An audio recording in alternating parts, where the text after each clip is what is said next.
ভারতীয় নৌবাহিনী তাদের জলের নিচের যুদ্ধ ক্ষমতা বৃদ্ধির জন্য একটি বড় প্রকল্পে কাজ করছে, যার আওতায় ২৫০০ টনের নতুন সাবমেরিন তৈরি করা হবে।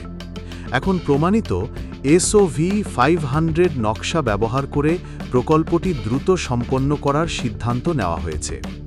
সাবমেরিন নকশা অত্যন্ত জটিল এবং নিরাপত্তা সংবেদনশীল, আর এটা শুরু থেকে তৈরি করতে বছরের পর বছর সময় লাগে।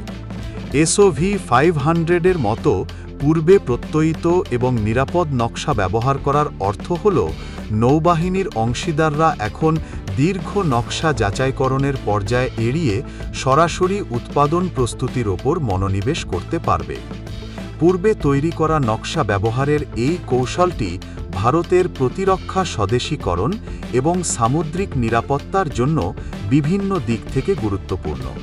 সাবমেরিন নির্মাণ বিশ্বের সবচেয়ে জটিল এবং ব্যয়বহুল প্রকল্পগুলির মধ্যে একটি। SOV-500 একটি মৌলিক নকশা যা ইতিমধ্যেই নিরাপত্তা এবং কার্যক্ষমতার জন্য প্রত্যয়িত হয়েছে। এটি ব্যবহার করে অংশীদারদের আর শূন্য থেকে শুরু করতে হবে না, যার ফলে উন্নয়নের সময় কয়েক বছর কমবে।